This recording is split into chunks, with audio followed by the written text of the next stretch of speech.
Okay, so today we'll discuss the work of Charles Tilly. Charles Tilly was a prominent sociologist and political scientist, known for his work on the study of political regimes, state formation, and contentious politics. One of Tilly's important contributions is his idea of war making and state making as organized crime. In his work, particularly in his book Coercion, Capital, and European States, from around 990 to 1990, Tilly argued that the processes of state formation and the establishment of centralized political authority involve the use of violence, coercion, and extortion, which have similarities to the activities typically associated with organized crime. So, what is Tilly's arguments? So, Charles Tilly argued that in the process of building strong states, rulers and elites often engaged in activities that, if it were carried out by non-state actors, it certainly would have been considered criminal. And some of these actions include extortion, plunder, and definitely the use of violence. He highlighted the parallels between the practices of organized crime groups and the actions of state authorities in establishing and maintaining their power. So let's look at 5 areas of contention for Tilly. So the first would be violence and coercion. Tilly emphasized the central role of violence and coercion in the process of state formation. He argued that states historically emerged through wars, conquests, and the imposition of authority through physical force. This very violent aspect of state making involved stuff like extraction of resources, subjugating peoples, populations, and the establishment of control over territories. That was the first. And the second was material, I guess, the extraction and exploitation.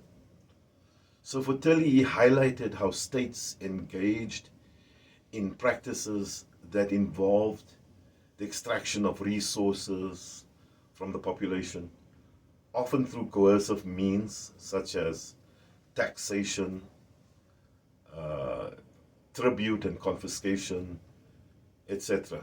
So this process of extraction was crucial historically for funding the state apparatus and maintaining the power of the ruling elites. Then the third to think about, and certainly Tilly highlights this, is monopoly of violence.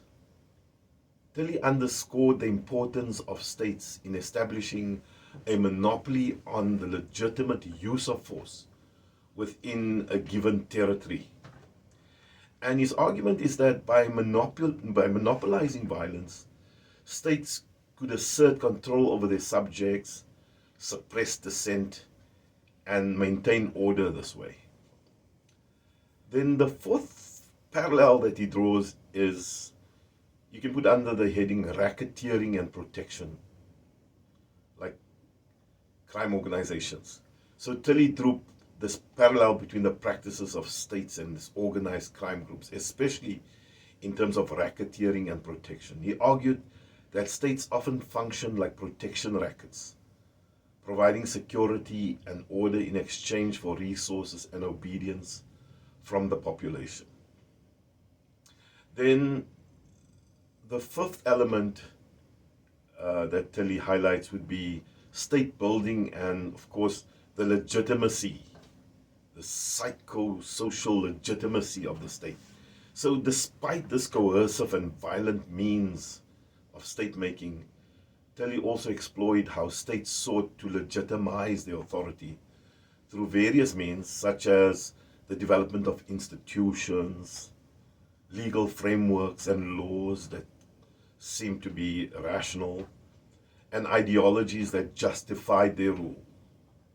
This process of state building involved not only coercion, but also the construction of legitimacy and consent among the governed.